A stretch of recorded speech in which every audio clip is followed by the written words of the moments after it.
Salut les kids, alors je reprends, vous imaginez même pas la galère que j'ai à faire cette vidéo, tout le monde a décidé de m'appeler maintenant. Donc, je reprends. Alors, aujourd'hui, thème du jour, le plaquage double pot au plafond, parce que tu as voulu faire de l'acoustique, et du coup, tu as voulu mettre une deuxième pot. Mais comment est-ce que tu fais pour les placer, avec quoi, et 2-3 petits détails supplémentaires. Donc, on démarre par le démarrage. Logique. Alors, première pot, comme studitement, pour un plaquage standard, moi, j'aime le quinconce. Et ça s'y prête d'autant plus ici que si je vais mettre une deuxième peau par-dessus le premier plafond, j'aime bien qu'il n'y ait pas de vague. Donc en faisant un quinconce, je me rassure en termes de planéité. Ok, donc tu fais ton petit croisement. Ok. Ensuite en termes de fixation, regarde bien au-dessus de ma tête, il y a une vis centrale et deux vis en fait dans chaque joint. Et je fais ça tout le long. Ok. Ok, il n'y a pas besoin de rajouter deux vis là, tu vois, ou deux vis là. Ok, il n'y a pas besoin. Parce que c'est juste pour le maintien de la plaque. Après, il y a la deuxième peau qui va venir, qui va traverser et qui va choper la première au passage et l'emporter avec elle parce qu'elle faisait du stop. Ok, du coup, les deux seront liés ensemble et seront maintenus contre le support.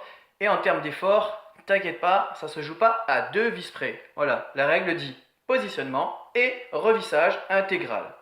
Ensuite, moi, ce qu'il y a de particulier, c'est que c'est un plafond, comme tu le vois, surmontant, donc double montant. Et quand je vais faire mon vissage, il y en a plus que si ça avait été sur fourrure. Donc, no souci. Parce que, si tu es dans l'acoustique, tu es sûrement passé aussi toi en double montant pour limiter le nombre de points de fixation.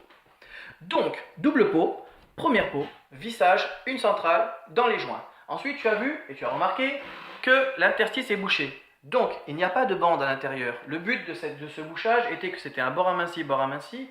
Donc, je rattrape et je nivelle l'ensemble pour que, comme on parle d'acoustique, la masse soit identique à côté et à l'intérieur. Moi, particulièrement, je travaille frais sur frais. Là, j'ai préparé ma plaque qui est à côté, tu l'entends. Donc, j'ai appliqué ça juste maintenant avant qu'on fasse le boulot ensemble, toi et moi. Comme ça n'a pas le temps de sécher et éventuellement se déformer, faire une petite bosse, n'importe, et venir me casser les pieds quand je vais plaquer et faire genre une petite bosse que je suis obligé de gratter. Non, je l'ai appliqué, comme ça, je travaille dessus direct. La première peau, on vient de la voir donc. Quinconce, bouchage, vis pour le positionnement tout le long, tac, et une tout le long au milieu, pas les intermédiaires. Cela étant dit, maintenant, on va passer à la phase deuxième peau, 2-3 règles. Voilà. Alors, tu me regardes, je monte la plaque et je vais t'expliquer. Alors,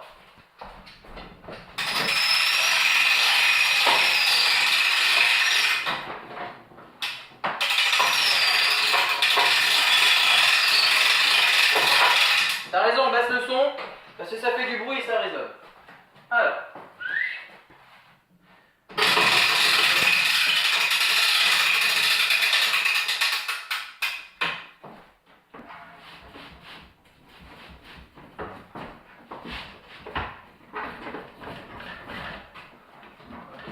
Hop, hop, hop.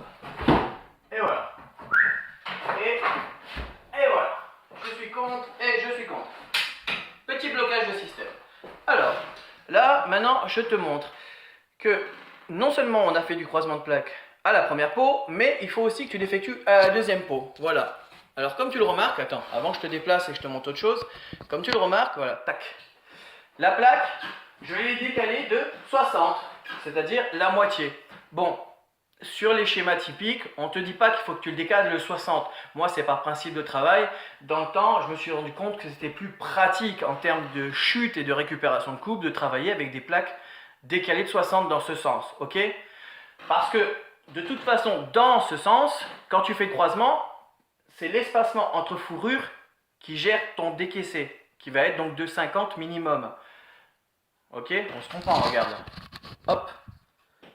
J'ai une fourrure qui passe ici, je suis décaissé à 50, ça, j'ai pas le choix, je peux pas m'arrêter à 30 parce que je cherche à choper la fourrure. Mais par contre, dans ce sens, j'aurais très bien pu me décaisser juste de 20 ou de 15. Donc, si la circonstance s'y prête, tu peux le faire, il n'y a pas de souci. Ok? Moi, j'avais un grand plafond, je pars sur ces décalages de 60 pour être sûr de pouvoir éventuellement réutiliser mes chutes à la fin. Ok? Donc, ce qui me donne en termes de coupe, regarde, voilà. Ok, attends, on va se positionner par là. Je te fais une petite pause. Voilà. Alors, tu vois, j'ai fait un décaissé encore sur mon nouveau plafond, donc la nouvelle donne. Et tu vois qu'il y a un décaissé là au plafond par rapport au croisement d'origine. Comme ça, je vais passer devant. Donc, je croise les plaques dans un sens et dans l'autre. Ok? Donc, ça permettra d'avoir une meilleure planéité aussi à ce niveau-là. Ensuite, par contre, maintenant, passons au vissage. Donc, première peau, vissage au 35. Deuxième pot, vissage au 45, mais d'une façon particulière. Voilà. Moi, ici, c'était un plafond autoporté, parce que dans l'acoustique, on préfère limiter le nombre de points de fixation. Donc, j'avais mis ici du double montant, parce que je savais que j'avais de la double peau, et que c'était mieux en termes de fixation après, quand on se reprend avec les vis. Donc, regarde le vissage. Voilà. Cette fois-ci, donc, j'ai pris le vissage. Comme tu vois, ça fait le serpentin. Pourquoi? Parce que c'est le même principe que les plaques, quand tu les mets sur les murs, et que tu travailles en contre-cloison sur les montants. Il faut que tu fasses du joint alterné. Et le but là, c'est d'utiliser l'efficacité de la rigidité de tes montants, de ton plafond, qui font à la planéité, et la vibration qui va être minimisée, parce que support plus raide, ok, qui accepte moins la souplesse elle doit être à l'intérieur de l'isolant ou des éléments résilients, je t'expliquerai plus tard. Voilà, lui, la masse, elle doit le vibrer le minimum, pour éviter de la prolonger, la vibration, donc le son, au minimum. Ok, donc là, il faut utiliser l'efficacité de tes deux montants. Donc en faisant du montage avec vissage alterné, donc en chopant les deux, eh ben, automatiquement, je vais avoir plus de résistance, plus de planéité et moins de défauts de planéité justement. Bon, donc là je crois qu'on a fait le petit tour. Donc on se fait un petit résumé ensemble. Donc première peau, tu alternes, donc tu fais un plafond croisé, tu visses en 35, tu bouches la différence au map.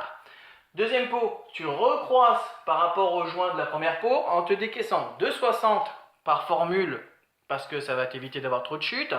Et dans l'autre sens, automatiquement, de 50 minimum par rapport au plafond d'origine pour pas que les joints soient en face des autres joints. On parle de phonique, donc il faut éviter qu'il y ait un passage de l'air, un en face de l'autre. Ok ? Et ensuite, à la périphérie, puisque tu es dans le cadre d'une double peau, il faudra que tu finisses le pourtour éventuellement avec un mastic acoustique. Ok?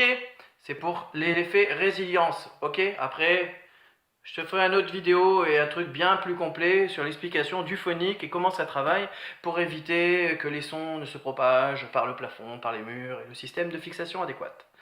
Bon, bah déjà, moi je trouve que c'est pas mal parce que celle-ci, j'avais bien du mal à la trouver sur internet, donc je pense que toi aussi, et donc ça va te faire plaisir. Double peau au plafond. Il y a du bon. Allez, à tous suite.